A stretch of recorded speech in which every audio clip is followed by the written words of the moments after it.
Всем привет, уважаемые зрители! Сегодня у нас на легком таком обзорчике игровая клавиатура из серии игровых, как заявляет об этом производитель. Это Trust GXT 830. Так и хочется сказать не GXT, а GTX. Ну ладно. Эта клавиатура относится к сегменту недорогих-бюджетных. Внешний вид перед вами. Эта клавиатура обладает рядом таких особенностей, как подсветка. Здесь есть 3 цвета, если мне не изменяет склероз. Первый, это вы можете увидеть фиолетовый, синенький и красненький. Вот. Каждый по-своему интересен. Эта клавиатура относится к разряду так называемых мультимедийных, то есть с помощью нее можно включать, выключать различные функции, которые есть непосредственно в вашем компьютере. И это немножко, скажем так, облегчает жизнь. Что идет в комплекте к этой клавиатуре? Первое. Сама клавиатура. Второе.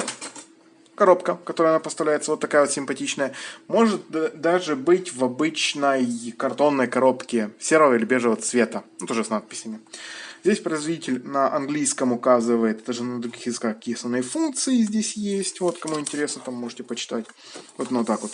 Ну и плюс наклеечку сделали, что здесь есть русский алфавит. Русские буквы нанесены непосредственно. Кроме того, в комплекте у нас есть краткое руководство, вот такое вот, и непосредственно гарантиечка. Вот она. Так, в руководстве мы можем найти описание основных мультимедийных функций и клавиш. Вот они. Здесь даже на русском указано. Вот. Клавиатура средняя, приятная по весу, она небольшая относительно. И уместится, в принципе, на любом столе. То есть за это можете не переживать. Она реально даже можно к компактным каким-то отнести. Подсвечиваются не только сами клавиши как бы изнутри, но и пространство вокруг них. Создается такой своеобразный ореол подсветочки. Далее, вернемся к самой подсветочке. Регулировать можно непосредственно яркость.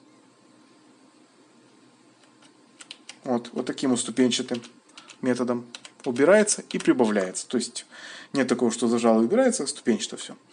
Далее вы можете выбрать, будет ли эта подсветка, скажем так, мигающей, то есть появляется, исчезать, и какого плана это будет дело. То есть будет, скажем так, она более плавно или более, скажем так, резко затухать. Будет это однородная подсветка. То есть, например, гореть только синим там или фиолетовым, либо будет меняться, там красная вот у нас пошла, там фиолетовая, синяя. Вообще, в преддверии новогодних праздников, ну, просто обалденная функция, как бы. Не надо гирлянды. Вот уже на елку повесил, включил, вот тебе гирлянда. Так, из функций, что тут есть? Управляется вот такой кнопочкой FN. Верну, чтобы вам показать, извините, убрал.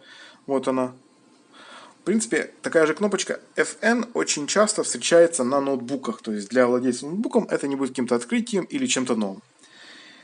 Так, F1. Это возврат на домашний экран. FN плюс F1. F2 у нас это идет двойные окна, если необходимо. Это в Windows 10 есть такая функция. Далее это вызов меню параметры в Windows. Это далее поиск. Это если вам необходимо срочно вдруг по какой-то потребности резко затушить экран и перейти на непосредственно экран входа-логина. То есть вдруг такая необходимость есть. Хоп, FN, F5 зажали. Далее это возврат назад-вперед. Пардон, F5 это экранчик, а от F6 это как раз выход на непосредственно экран блокировки. Далее F9-F12 это управление мультимедийными функциями, а именно проигрывателем, запуск, перемотка и так далее. Так, как выключить эту всю светомузыку? Хоп, все. Нажали кнопочка, у нас тут есть Screen Lock плюс FN. Все, светомузыка пропала. Все, кажется, стало как до этого и было. Все замечательно, все зашибись. Что хочу сказать по пользованию этой клавиатурой, свой личный опытом поделиться немножко. Она интересная, даже можно сказать в кавычках прикольная, но есть одна особенность. То есть, когда вы в играх, непосредственно наш будет использовать под игры, правильно, ложите вот так вот свою руку, вот здесь вот пальцы, то вам такое ощущение, что рука немного подвисает в воздухе. За счет чего это? Вот здесь вот бы замечательно было, если бы она продолжалась и вот так вот спадала. То есть как подставочка такая была, что можно было руку положить, все как бы. Но здесь, если вам видно, есть такая вот как ступенечка. Мне, если честно, немножко это не понравилось, ступенечка. То есть, на это обратить внимание. Кабель у нас, я думаю, будет с оплеткой. Он, к сожалению, не с оплеткой. Это обычный резиновый такой кабелечек, стандартный, довольно тоненький. Думал, что будет хотя бы, скажем так, как вот здесь, на вот этом варианте. Тут такое, кажется, уже дырочки.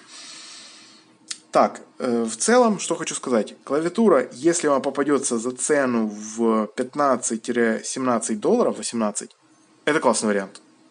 Берите, не раздумывайте, вы будете довольны.